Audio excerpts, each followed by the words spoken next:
Buenos días, buenas tardes y buenas noches. Me llamo José Miguel y en el día de hoy les voy a explicar los tipos de textos, empezando por los textos narrativos. Una narración es un texto oral o escrito que cuenta acontecimientos protagonizados por unos personajes en un tiempo y un lugar determinados. En los textos narrativos siempre aparecen una serie de elementos. Los personajes son los seres a los que les suceden los hechos que se narran. Según su importancia en la historia se clasifican en principales y secundarios. El marco narrativo lo forman las circunstancias en las que se producen los acontecimientos, el espacio, el lugar donde ocurren los hechos y el tiempo, que puede hacer referencia al momento en el que se sucede la historia o a la duración de los acontecimientos. La acción es el conjunto de hechos que se relatan, suele estructurarse en tres partes: planteamiento, nudo y desenlace. El narrador es la voz que cuenta los hechos. Puede ser interno cuando participa en los sucesos que cuenta o externo cuando no participa. Características. La narración es dinámica y por ello sus rasgos lingüísticos son los siguientes. Uso abundante de formas verbales. Predominan las formas del pretérito perfecto simple para expresar la sucesión de acciones. Las del pretérito imperfecto de indicativo sitúan en el tiempo acciones simultáneas. En ocasiones se emplea el presente de indicativo con un valor actualizador o porque el narrador cuenta lo que sucede en ese momento. Presencia de conectores textuales. Indican los momentos en que suceden las acciones. Entonces, después, más tarde.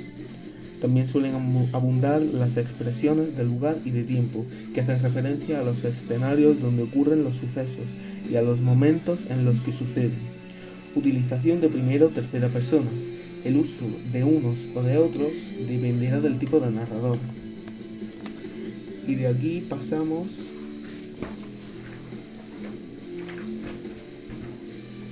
a los textos descriptivos. La descripción consiste en representar las características de una realidad y se puede clasificar atendiendo a diferentes criterios. Según el punto de vista del emisor, el emisor puede adoptar dos posturas ante lo que describe: objetiva y subjetiva. En la objetiva se representan las características de lo descrito de manera clara y precisa, sin realizar valoraciones. En la subjetiva se refleja la realidad a través de las opiniones o impresiones del emisor.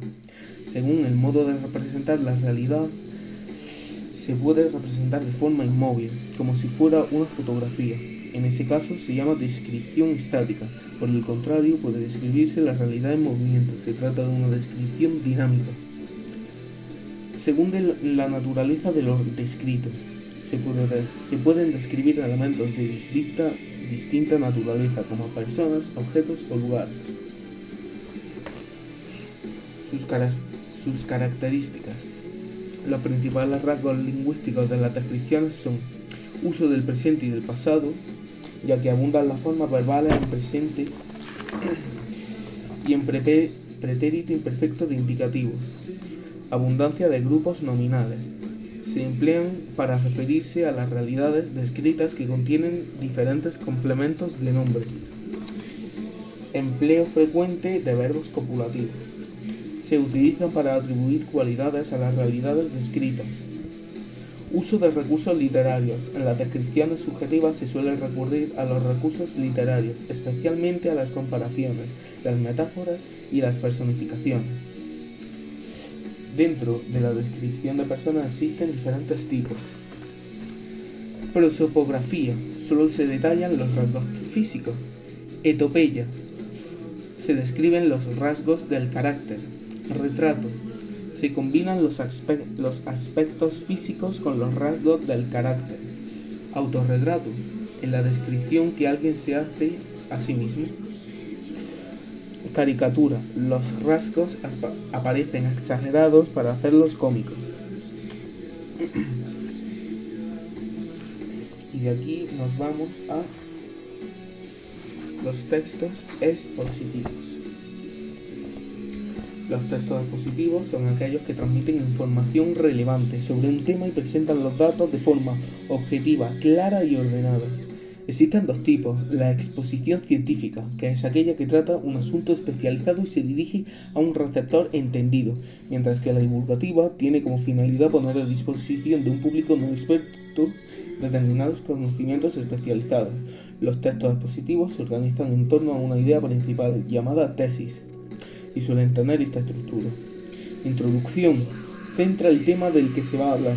Desarrollo: expone la información más relevante y es el apartado más extenso y puede constar de más de una parte. Y la conclusión: sintetiza las ideas expuestas. Sus características. Sus características lingüísticas propias de los textos expositivos son: predominio de verbos en presente de indicativo, utilización de definiciones, explicaciones y clasificaciones para aclarar los conceptos de mayor dificultad, uso de un registro formal y un lenguaje objetivo que en la exposición divulgativa se alterna con expresiones valorativas y con una mayor presencia de la función apelativa, abundancia de conectores discursivos para organizar los enunciados y las distintas partes del texto,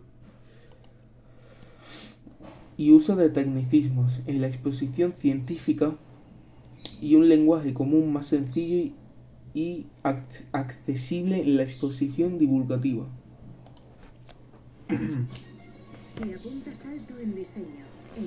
Y de aquí nos vamos a los textos argumentativos.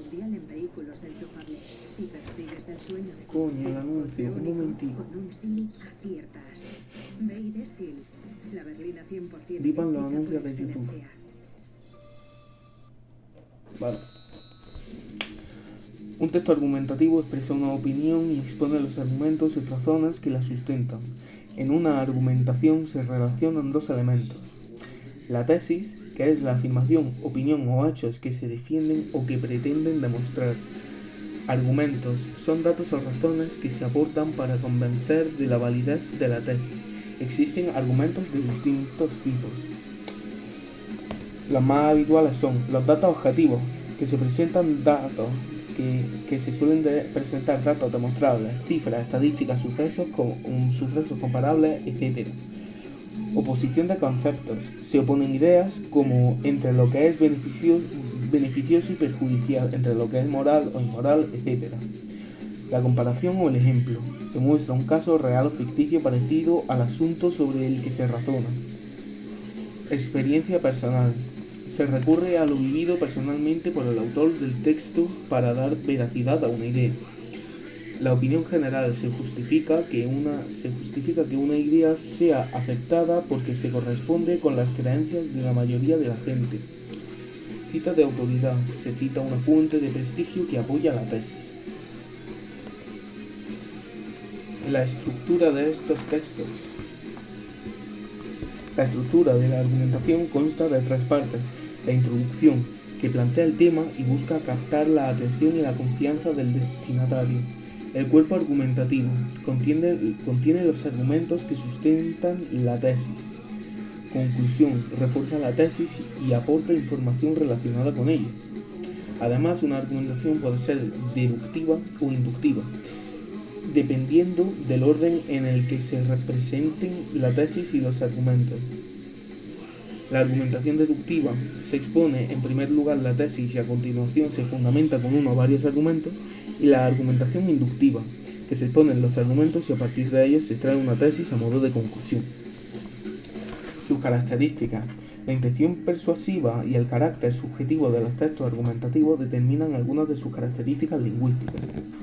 Predomina la función representativa en la exposición de argumentos y la apelativa, pues la finalidad es persuadir al receptor.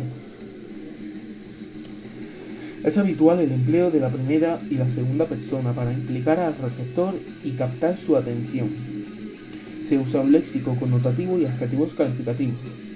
Se usan verbos de voluntad para expresar opiniones y de pensamiento y de habla, como creer, opinar, pensar, para presentar argumentos. Aparecen formas verbales imperativas y perífrasis de obligación para incidir directamente en la actitud del receptor. Y es frecuente el uso de conectores que indican la relación entre las ideas. Muchas gracias y con esto hemos terminado la exposición de hoy.